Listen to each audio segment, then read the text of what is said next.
police kept black people's hair as trophies of their conquest against them.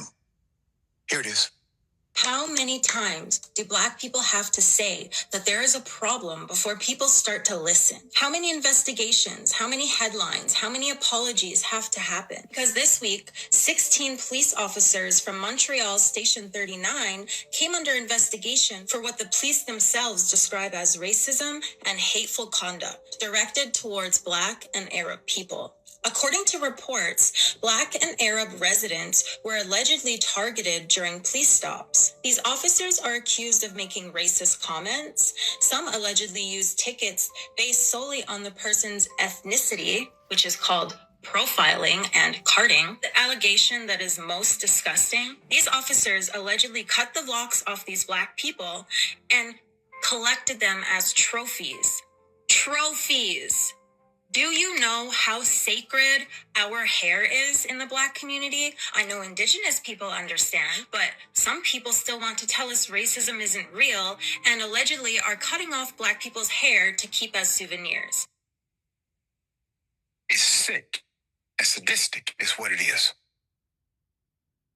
Put it a full mask. This is a major racist scandal, according to the Montreal Gazette. Montreal police are grappling with one of the most serious racism scandals in the history of the police department, prompting an internal crackdown and a referral to prosecutors. Scandals that include issuing tickets solely based on a person's race, and also keeping the locks of Black people's hair as trophies inside of their cultural context. Look at this. Police caught keeping locks as trophies. You can't make this stuff up. This is like another episode of the Epstein Files. This reminds me of, when they used to hang us from trees, after the church picnic, right after church, they were handing out tickets, to come see the lynching, right after church. And what they would do is they would light the body on fire, barbecue it. That's where your terminology of picnic comes from. Picnic. Look it up. But yeah, after they would light the fire, or hang the body, they would all gather around and take photographs, and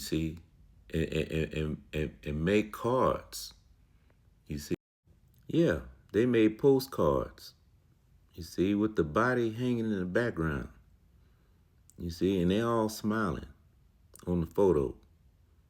You know what this also reminds me of? This reminds me of, when they used to take the native scalp, when they used to take the Black Americans, Native American scalp, as trophies. Same thing, man. Nothing new under the sun. See, they used to call us savages for taking their scalps, but they started it. They started it first. They would take the scalp of the Black Native American copper-colored people. You see what I'm saying? And y'all want to celebrate Thanksgiving. What happened to Black Lives Matter? So nothing new under the sun. We're still living here, behind enemy lines. Us against them. Nothing's changed. Y'all just think something's changed because they allowed y'all to vote, because they allowed y'all to integrate into their schools, into their society. But the battle is still being fought. A spiritual battle. Nothing's changed. See, we're prisoners of war. That's what it is. We're prisoners of war over here. We've been conquered and we've been assimilated. You see, now we do their holidays, we do their Christmas. We sit down and celebrate Thanksgiving, you see, which was the celebration of you melanated people being conquered on this side of the world. You see, just totally destroyed. See, that's why they don't have to give you a fair trial. You see, that's why they don't have to give Carmelo Anthony a fair trial. You see, because we're prisoners of war. You see, y'all just haven't figured it out yet. That's why a Chinese man can come over here, to our country, set up shop in your neighborhood, you see, and shoot a 14-year-old in the back and not guilty. He can get a not guilty plea because we're prisoners of war here. You see, this is not our risk. When you go to book of Micah chapter 2 verse 10, it tells you this is not our rest.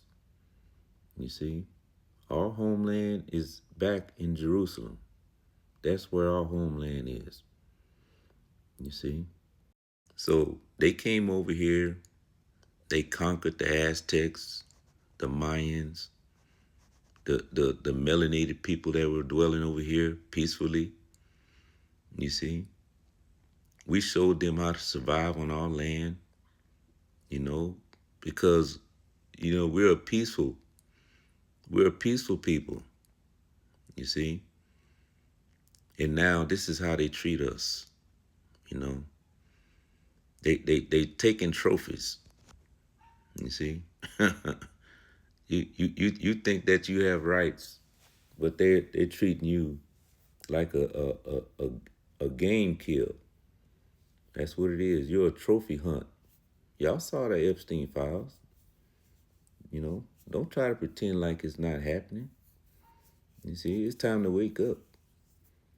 It's time for black and brown people to wake up and come to the conclusion. Smell the coffee, man.